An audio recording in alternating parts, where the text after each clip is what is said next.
राम राम। हरियाणा विशेष में आप सभी का स्वागत है। मैं हूं आपके साथ पराग गुप्ता। मुख्य निर्वाचन अधिकारी ने राजनीतिक दलों के साथ बैठक की है। उन्होंने आचार संहिता का पालन करने की अपील भी की। साथ ही मुख्य निर्वाचन अधिकारी ने वोटर से अपील की और कहा कि चुनाव में बढ़ चढ़कर हिस्सा लें। अनुराग अग्रवाल ने कहा कि लोकसभा प्रत्याशी प्रचार के लिए 95 लाख खर्च कर सकते हैं।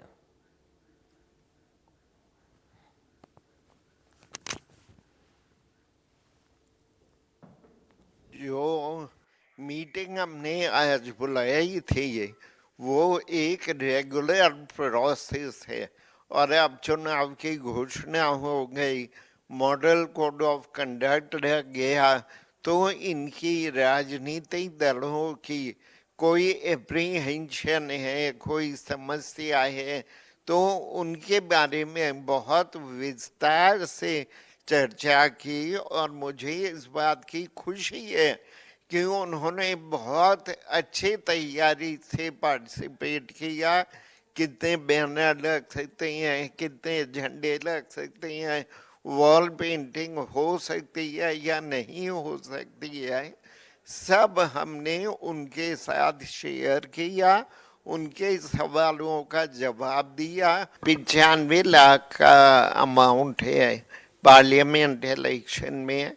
अपर एक्सपेंडिचर की लिमिट 95 लाख है और ये तब से काउंट होगा जब वो अपना नॉमिनेशन फाइल करेगा और उसका नॉमिनेशन एक्सेप्ट होगा, तो उस टाइम से और चुनाव तक 95 लाख का खर्चा वो करना अलाउड है। प्रश्न आपका हाइपोथेटिकल है।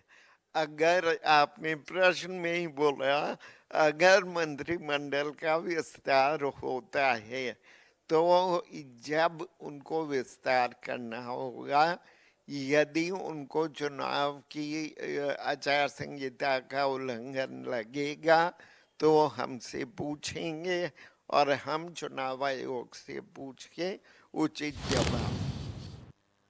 करनाल सांसद संजय भाटिया ने भूपेंद्र हुड्डा पर निशाना साधा। संजय भाटिया ने भूपेंद्र हुड्डा पर अपने ही नेताओं को बेइज्जत करने का आरोप लगाया। कहा कि ये लोग प्रदेश को लूटने वाले हैं, ब्लैकमेल करने वाले हैं।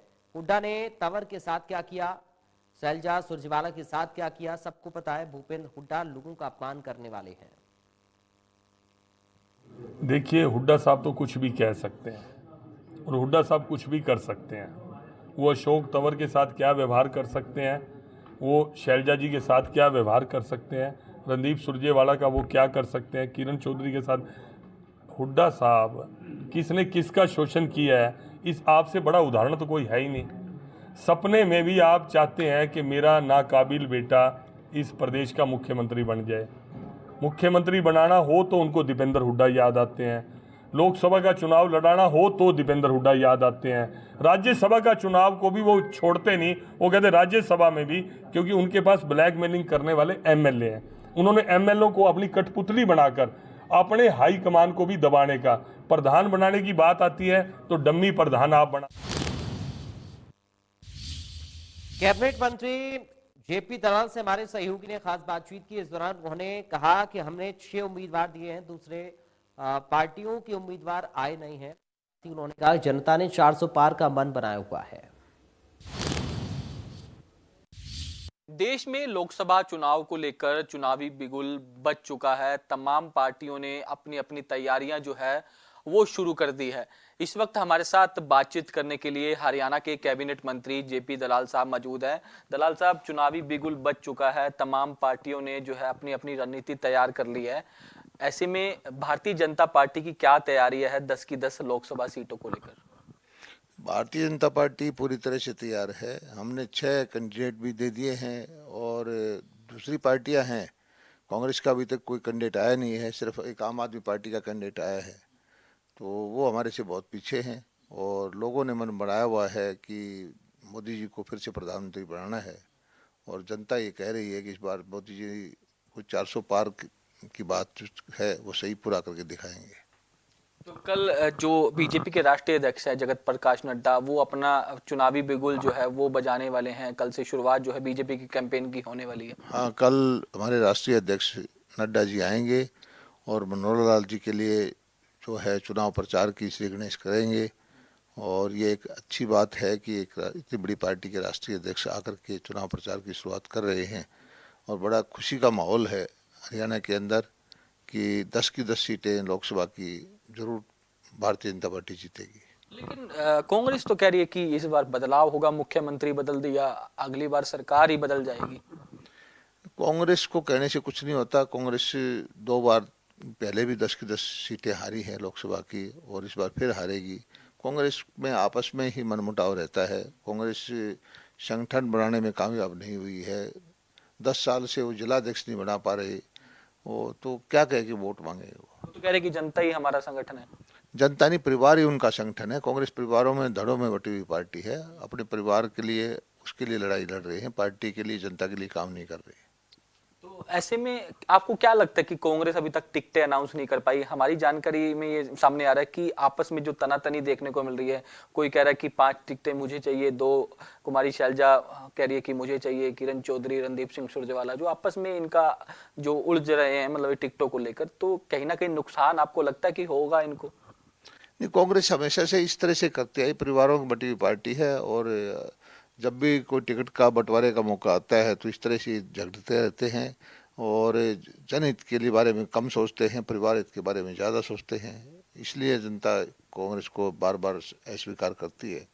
और आज जो पूरे दुनिया के अंदर नरेंद्र मोदी जी का सिक्का चल रहा है, जिस तरह से भारत का जो प्रभुत्व बढ़ रहा है दुनिया के अंदर, जिस तरह से काम हुए हैं इंफ्रास्ट्रक्चर के, जिस तरह से कोरोना में प्रबंधन किया, जिस तरह से विकास के काम चल रहे हैं, किसानों के लिए नीतियां बनाई हैं, तो निश्चित तौर पर जो है एक लहर है भारतीय जनता पार्टी के पक्ष में।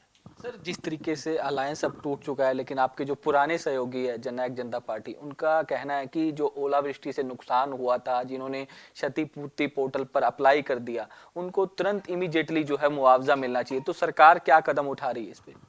वो हमारी प्रक्रिया है कि पोर्टल पे चढ़ाते हैं, फिर वो पटवारी या जो अधिकारी हैं फील्ड में जाते हैं, वेरीफाई करते हैं और जल्दी से जल्दी हम वेरीफाई करा के ये जो क्षतिपूर्ति के माध्यम से पैसा किसानों के खाते में सीधा देते हैं, वो होगा ही होगा। तो प्रक्रिया के तहत होगा सर? बिल्कुल। सर, एक आखिरी सवाल, पूरे प्रदेश वासियों के मन में, जहन में एक ही सवाल है कि आखिरकार मंत्रिमंडल का विस्तार कब होगा और पोर्टफोलियो कब अलॉट होंगे?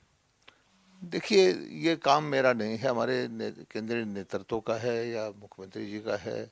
और जल्दी ही इसकी खबर मिलेगी और मैं समझता हूँ कि 1 आध दिन में हो जाना चाहिए। और हमारी जो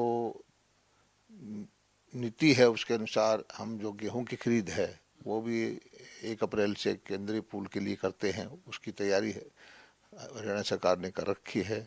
सरसों की खरीद है वो भी हम समझते हैं कि 25-26 मार्च से हरियाणा सरकार उसकी भी खरीद शुरू करेगी हमेशा की तरह।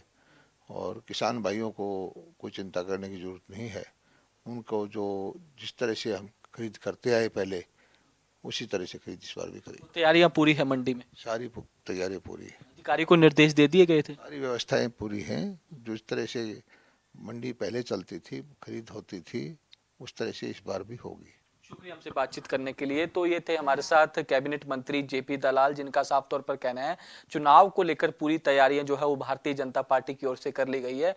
पिछली बार की तरह इस बार भी जो है भारतीय जनता पार्टी हरियाणा की 10 की 10 लोकसभाएं जो है वो सीटें जीतेगी। इसके साथ साथ जो है 1 अप्रैल से जो है गेहूं की खरीद जो है वो शुरू हो जाएगी। मंडियों में तमाम तैयारियां जो है वो प्रशासनिक अधिकारियों की ओर से पूर्ण कर ली गई है। चंडीगढ़ से वीडियो जर्नलिस्ट जतिन के साथ साहिल रुखाया, इंडिया न्यूज। गुरुग्राम में केंद्रीय राज्य मंत्री राव इंद्रजीत सिंह ने अपने कार्यकर्ताओं के साथ बैठक कर चुनाव की तैयारी को लेकर कार्यकर्ताओं से की अपील की। बीजेपी ने गुरुग्राम लोकसभा से राव इंद्रजीत सिंह को प्रत्याशी बनाया है। कार्यकर्ताओं की बैठक के दौरान राव इंद्रजीत सिंह ने कार्यकर्ताओं से सुझाव लिए, तो वहीं कार्यकर्ताओं से चुनाव प्रचार प्रसार में जुटने के लिए भी कहा। केंद्रीय राज्य मंत्री राव इंद्रजीत सिंह ने कहा कि इस बार बीजेपी देश में एक बार फिर लोकसभा चुनाव जीतेगी और इस बार अपने सहयोगी राजनीतिक संगठनों के साथ मिलकर 400 से ज्यादा सीटें जीतेगी। से बीजेपी की प्रत्याशी राव इंद्रजीत आज पहली बार उन्होंने एक प्रेस वार्ता की है। किन मुद्दों को लेकर जनता के बीच में जाएंगे। मेरे साथ हैं पूर्व केंद्रीय राज्य मंत्री राव इंद्रजीत। और सर, आज गुरुग्राम तमाम कार्यकर्ताओं के साथ एक बैठक आपने की है। किन चीजों को लेकर जो है मंथन किया गया? जी हाँ, टिकट मेरी डिक्लेयर हो गई है और गुरुग्राम हमारे हल्के का हेडक्वार्टर है। सबसे बड़ा शहर है, सबसे समृद्ध शहर है, यहाँ के सबसे ज़्यादा कार्यकर्ता हैं, सबसे ज़्यादा वोटर हैं।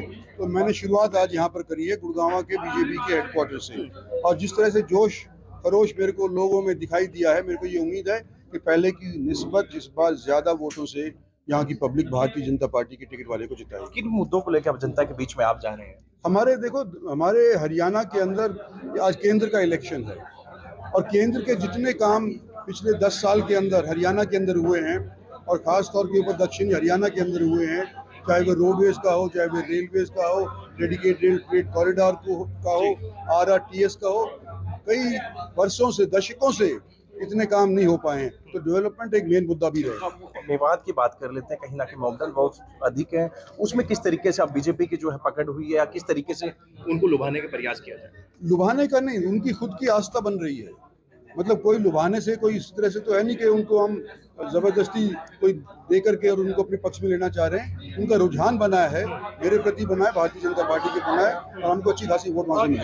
राव साहब, हम बात करें जिस तरीके से 1992 से यानी कि 52 से लेकर अभी तक हम बात करें आंकड़ों की, जब गुरुग्राम लोकसभा बनी है तो उसमें 5 बार कांग्रेस ने जीत हासिल, 2 बार बीजेपी और 2 बार निर्दलीय ने।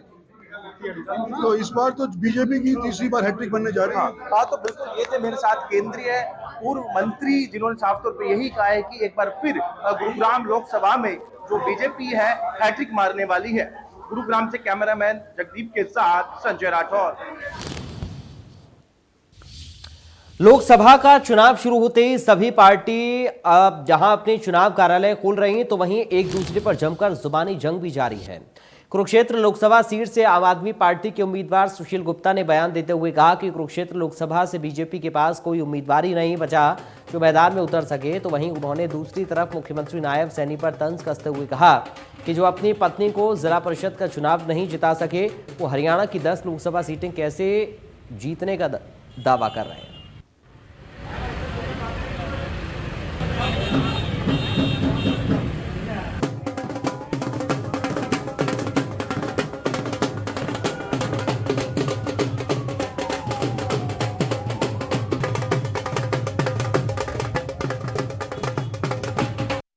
आम आदमी पार्टी और कांग्रेस पार्टी और इंडिया गठबंधन की सारी सहयोगी पार्टियां आज पूरे हरियाणा के अंदर तेजी से ग्राफ को बढ़ाते हुए चुनाव की तैयारी में लगी हैं।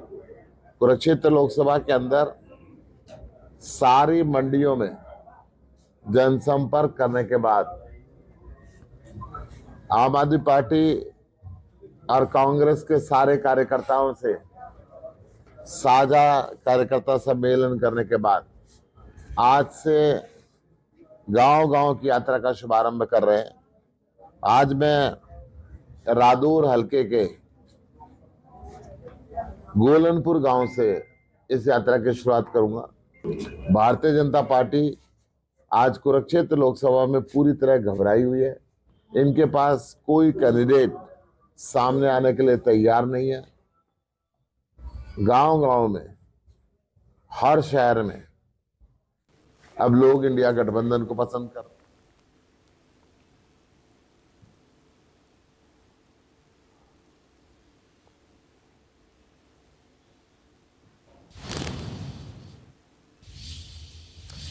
रोहतक में हरियाणा के डीजीपी शत्रुजीत कपूर ने सर्किट हाउस में उत्कृष्ट कार्य करने वाले पुलिस अधिकारियों को सम्मानित किया। इस दौरान उन्होंने लोकसभा चुनाव को लेकर कहा कि प्रदेश में निष्पक्ष चुनाव करवाने को लेकर प्रबंध किए जाएंगे। संबंधित विभागों के साथ तालमेल स्थापित करने की योजना पर काम किया जाएगा।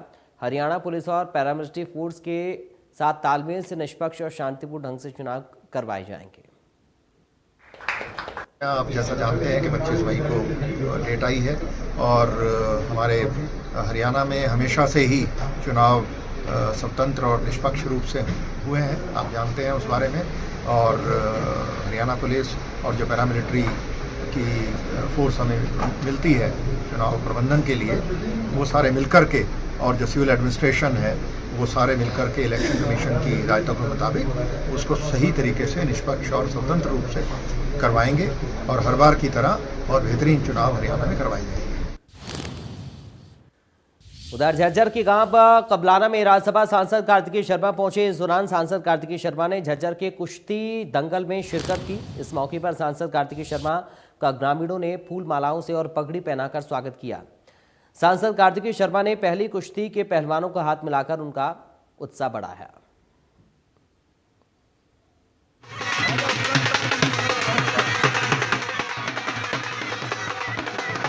इसके लिए आपको बहुत बहुत बधाई, साधुवाद। देखिए, मैं कोई सांसद के तौर पर नहीं आया आपके बीच में, मैं तो भाई बेटे के तौर पे आया हूँ आपके बीच में। और मैं एक ऐसा व्यक्ति हूँ जिसको कुश्ती के साथ बहुत प्रेम है, और ये प्यार आज का भी बहुत पुराना है। जब मैंने रेसलिंग लीग की शुरुआत की थी 2015 में, जो कि दुनिया की सबसे बड़ी रेसलिंग कुश्ती की लीग बन गई, जिसमें हमारे देश के जितने भी बड़े बड़े पहलवान थे उन्होंने भी शिरकत की, और दुनिया के बड़े बड़े पहलवानों ने भी शिरकत की। तो अगर आप में कुश्ती प्रेमी हो तो आपको प्रो रेसलिंग लीग जरूर देखी होगी, तो याद होगा कि किस तरह के कार्यक्रम करते थे। मैं बहुत ज़्यादा बात तो नहीं करूँगा क्योंकि सब कुश्ती देखने आए हैं, लेकिन मैं सिर्फ इतना कहूँगा कि जीत और हार में कुश्ती में एक सिक्का तो के दो पहलू हैं, परंतु वही व्यक्ति जीतता है जो हार के बावजूद पुनः उठता है और कोशिश करता है। तो मैं इसी बात का संदेश अपने युवा साथियों को देना चाहता हूँ कि नशे की तरफ ना जाएं, और हार और जीत तो एक तरफ जीतेगा एक हारेगा, लेकिन अपनी सारी की सारी ताकत स्पोर्ट्स की तरफ लगाएं, ताकि वे लोग जो गुमराह हो जाते हैं नशे के कारण, खासकर हमारे नौजवान साथी, वो आगे बढ़कर कुछ अच्छा कर सके अपने गांव के लिए, अपने प्रदेश के लिए, अपने देश के लिए। मैं इतना भी कहूँगा कि जीतने वाला हमेशा सीखता है और हारने वाला हमेशा सिखाता है, तो कुछ ना कुछ सीखते हुए जाना चाहिए यहाँ से। और जो भी व्यक्ति आज फाइनल टूर्नामेंट में जीतेगा, मेरी तरफ से उनको 51,000 रुपये, और जो भी हारेगा उसको भी 21,000। निष्पक्ष और शांतिपूर्ण तरीके से चुनाव कराने के लिए जिला प्रशासन ने कमर कस ली है। इंडिया न्यूज हरियाणा से खास बातचीत करते हुए फरीदाबाद लोकसभा के रिटर्निंग ऑफिसर विक्रम यादव ने कहा कि शांतिपूर्ण चुनाव कराने में कोई भी कोताही नहीं बरती जाएगी। टीम गठित कर दी गई है। आचार संहिता का उल्लंघन बिल्कुल भी नहीं बख्शा जाएगा। देश में आचार संहिता लग चुकी है और ऐसे में राजनीतिक दल जहां अपने चुनावी जीत को लेकर तमाम तरह के दावा कर रहे हैं, लेकिन प्रशासन के सामने भी इस चुनाव को शांतिपूर्ण तरीके से संपन्न कराने के लिए एक बड़ी चुनौती है। हमारे साथ में फरीदाबाद के रिटर्निंग ऑफिसर हैं लोकसभा के, उनसे बात कर लेते हैं। विक्रम यादव सर, किस तरह की तैयारी, क्योंकि चुनौती बड़ी है। मुख्य चुनाव आयुक्त की तरफ से जिक्र किया गया कि 2 साल से लगातार तैयारी की जा रही थी आम चुनाव को संपन्न कराने के लिए। बिल्कुल ही, जैसा कि हमारे जो फरीदाबाद में और हरियाणा में जो चुनाव होने हैं वो 25 मई को होने हैं, तो हमारी तैयारियां पूर्ण है, और साथ साथ ही जितनी भी फेज वाइज जो तैयारियां करनी है वो हम कर रहे हैं, चाहे वो वोटर को अवेयर करने में हो, या उनके वोट्स बनाने में हो, या फिर जो मतदान केंद्र है उनकी अश्योर्ड मिनिमम फैसिलिटीज़ हो वो पूरी करने में हो, या फिर चाहे सिक्योरिटी जो प्रोवाइड करानी हो उसकी हो जाए। सर, अगर फरीदाबाद के आंकड़ों का जिक्र करें तो कितने मतदाता हैं, महिला मतदाता कितनी हैं, और जो युवा फर्स्ट वोटर है वो कितने हैं, उस पर अगर जानकारी दे सकें तो इसमें मैं बताना चाहूँगा कि फरीदाबाद ज़िले में 16,99,000 वोटर हैं, और जो पार्लियामेंट्री कॉन्स्टिट्यूंसी बनती है फरीदाबाद और पलवल ज़िले को मिला के, उसमें 23,80,000 के करीब वोट्स हैं। इसमें महिला वोटर्स हैं वो 10,88,000 हैं, और जो पुरुष वोटर्स हैं वो 12,93,000 के करीब हैं। चुनाव आयोग की कोशिश रहती है कि लगातार वोट परसेंटेज बढ़ाया जाए, क्योंकि इस बार भी एक टारगेट हरियाणा में रखा गया कि 75% तक उसको पहुंचाया जाए, तो इसको लेकर किस तरह की एक्टिविटी करने जा रहे हैं? बिल्कुल ही, जैसा जो वोटर अवेयरनेस जो प्रोग्राम रहता है हमारा, स्वीप जिसे कहते हैं, तो उसके हमारे नोडल ऑफिसर भी हैं जो हमारे एडीसी फरीदाबाद हैं, और साथ ही पलवल में एडीसी पलवल हैं, तो वो लोगों को अवेयर भी कर रहे हैं सबसे पहले अपनी वोट कैसे बनाएं, और अपने वोट का प्रयोग करके मतदान वाले दिन वो ज़रूर पोलिंग बूथ पे जाएं, उसका प्रयोग करें। चुनाव आयोग इस बार नए नए प्रयोग भी कुछ करने जा रहा है, क्योंकि 85 साल से ज़्यादा उम्र के अगर बुजुर्ग हैं उनको घर से लेकर आने या छोड़ने की भी, और 40% तक जो दिव्यांग हैं उनके भी वोट वो खुद डलवाने की प्रयास है इस बार का, वो किस तरह रहेगा सर? बिल्कुल ही, जो भी अगर कोई असमर्थ है अगर वोटिंग सेंटर तक पहुंचने के लिए, तो उनके लिए गाड़ी का बंदोबस्त या फिर वहाँ पे व्हील चेयर का बंदोबस्त भी कराया जाएगा। और साथ ही मैं ये भी कहना चाहूँगा कि जो इलेक्शन ड्यूटी पे भी जो लोग हैं, चाहे वो पार्लियामेंट्री कॉन्स्टिट्यूंसी में है या फिर कहीं और भी हैं, तो उनके लिए भी उनकी ईडीसी का या पोस्टल बैलेट का उनका भी बंदोबस्त करा गया है। और साथ ही जो इमरजेंसी सर्विसेज पे रहते हैं तो उनका भी करा गया है। और इसके अलावा जैसा कि इलेक्शन कमीशन ऑफ इंडिया की तरफ से सीईसी सर ने कहा कि मीडिया कर्मियों के लिए भी वो भी जैसे ही नोटिफिकेशन आएगा वो भी उसको भी प्रोविजन करा जाएगा। बिल्कुल, ये थे हमारे साथ में फरीदाबाद लोकसभा के रिटर्निंग ऑफिसर विक्रम यादव, जो चेतावनी भी दे रहे हैं, सलाह भी दे रहे हैं और इसके साथ साथ में मतदाताओं से अपील भी कर रहे हैं, चूंकि वोट परसेंटेज ज़्यादा हो इसको लेकर एक एक्टिविटी भी उनकी तरफ से की जाएगी। फरीदाबाद से देवेंद्र कौशिक, इंडिया न्यूज़। सोनीपत में लोकसभा चुनाव के मद्देनजर आचार संहिता का पालन करवाने को लेकर नगर निगम कमिश्नर ने कड़े निर्देश दिए हैं। ऐसे में तकरीबन 2000 के आसपास पोस्टर, वॉल पेंटिंग और पार्टी से संबंधित होर्डिंग को हटाने का काम तेज हो गया है। सोनीपत में नगर निगम और गोहाना नगर परिषद के अंतर्गत सभी पर कार्रवाई तेज की गई है। ऐसे में सोनीपत में हमारे संवाददाता राम सिंह मार ने नगर निगम के कमिश्नर विश्राम सिंह मीणा से खास बातचीत की। लोकसभा चुनाव का बिगुल बज चुका है। ऐसे में प्रशासनिक अधिकारी द्वारा लगातार आदेश जो हैं वो जारी कर दिए गए हैं कि आचार संहिता का पालन हो। ऐसे में जो है हमारे साथ बातचीत करने के लिए सोनीपत नगर निगम के कमिश्नर विश्राम सिंह मीणा जी हैं, उनसे बातचीत कर लेते हैं किस प्रकार की कार्रवाई तेज की गई है।